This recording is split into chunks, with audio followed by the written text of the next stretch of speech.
మనిషి ప్రవర్తన 3 విషయాలకు తరచూ మారుతుంటుంది. మనిషి ప్రవర్తన 3 విషయాల్లో మారిపోతూ ఉంటుంది నిమిషానికి. ఆ 3 విషయాలు ఏంటండి? కోరిక, భావోద్వేగం, జ్ఞానం. నిమిషానికి 3 కూడా మారుతూ ఉంటాయి. కోరిక, ఇప్పుడు నాకు అక్కర్లేదని అనుకుని మనం ఇంట్లోంచి వెళ్తామనుకోండి, ఎక్కడైనా మార్కెట్కి, షాప్కి వెళ్తామనుకోండి, అన్నీ ఉన్నాయి, ఏం కొనక్కర్లేదు, మామూలుగా ఏదో తిరిగి వచ్చేద్దాము, చూసి వచ్చేద్దాము అన్నదోటి వెళ్తాం అనుకోండి, అక్కడికి వెళ్ళాక ఏ కోరిక పుడుతుందో మనకే తెలీదు. అందువల్ల నిమిషానికి మనకి మారుతూ ఉంటుంది.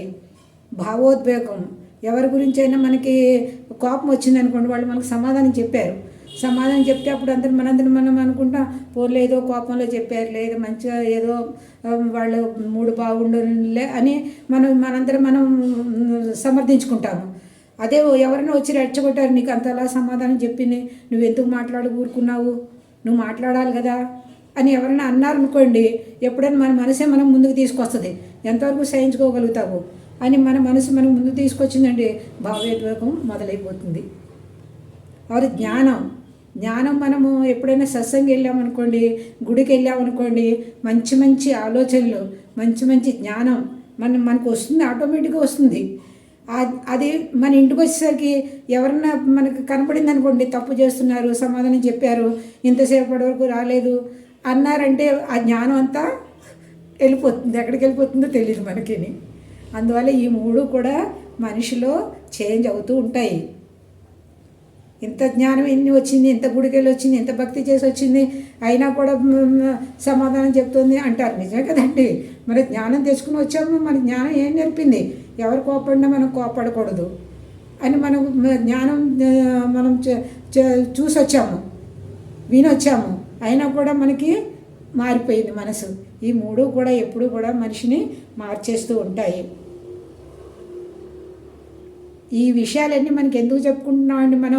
మనంతట మనకే ఎప్పుడైనా మన లైఫ్లో మనము అలా చేస్తే మనకి ఇలాగ ఉంది కదా అని మనంతట మనకి అవేర్నెస్ రావడానికి, ఈ విషయాలు మనంతట మనకే తెలుసుకోవడానికి మనం చేసుకుంటున్నామండి. ఈ విషయాలు ఎదరు మనిషి బాగుపడతారు, ఇవన్నీ విన్న తర్వాత దానివల్ల మనకి ఎంతో మంచి జరుగుతుంది, ఇవన్నీ వద్దండి. మన లైఫ్ని మనం బాగు చేసుకోవడానికే మనము ఇలాంటి విషయాలు మనం వింటున్నాము. చలో మన వల్ల మనకి ఎదురుగా మనిషికి ఏదైనా మంచి చేయాలనుకుంటే కూడా మనము ఏదో మనం చెప్తున్నాము, వింటున్నారా వింటలేదా అన్నీ పక్కన పెట్టేయాలండి. ఈ విషయాలను మన మనసుకు మనమే నచ్చి చెప్పుకుంటున్నాము. ఒకసారి మనసు చచ్చిపోతే మాట్లాడాలి అనే ఆలోచన కూడా చచ్చిపోతుంది. కాలం ఎవరి కోసమో ఆగదు, కానీ నిన్ను నువ్వు మార్చుకోవటానికి ఒక అవకాశం ఇస్తుంది. అదే ఈరోజు మార్పు తేదీలలో కాదు, నీ ఆలోచనలోనే రావాలి. తెలిసి తెలియని వయస్సులో మన సొంత నీడని చూసి భయపడతాం, కానీ అన్నీ తెలిసే వయసు వచ్చేసరికి మన నీడ మాత్రమే తోడుగా ఉండి ధైర్యాన్ని ఇస్తుంది. నీ చుట్టూ 100 మంది ఉన్నా నీ ప్రత్యేకత నీకే ఉంటుంది. ఆ ప్రత్యేకత ఒకరి పొగిడారని పెరగదు, ఒకరు తిట్టారని తరగదు. కాలం ఎంతోమందిని నీకు పరిచయం చేస్తుంది. నీ మనసుకు నచ్చిన, నీకు సంతోషాన్నిచ్చే స్నేహాన్ని ఎట్టి పరిస్థితులలో వదులుకోకు. జీవితంలో చివరికి తీయని జ్ఞాపకాలను మిగిల్చేది ఆ స్నేహమే నేస్తమా.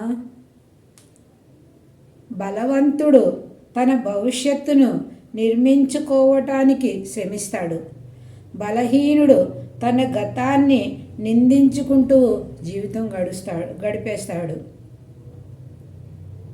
కొందరు మనుషులు ఎటు గాలి వీస్తే అటు మాట్లాడతారు, కానీ గాలి ఎటు వీస్తే అటు కొట్టుకుపోవటం చిత్తు కాగితాల చెత్త స్వభావం కదా. అలిసే వరకు ఆడితే అది ఆట, గెలిచే వరకు చేస్తే అది యుద్ధం, చచ్చేంత వరకు బతికితే అది జీవితం, చచ్చినా కూడా బతికితే అది నీ మంచితనం.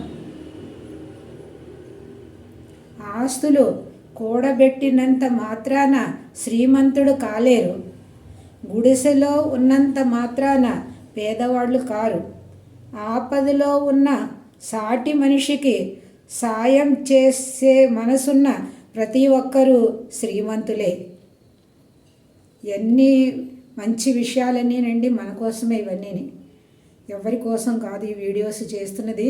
మన మనసుకి రిపీట్ చేసుకోవడానికి మనము ఈ వీడియోస్ చేస్తున్నామండి. థ్యాంక్ యూ అండి. ఎలా ఉందో చెప్పండి, కామెంట్ రాయండి, షేర్ చేయండి, లైక్ చేయండి, సబ్స్క్రైబ్ అవ్వండి.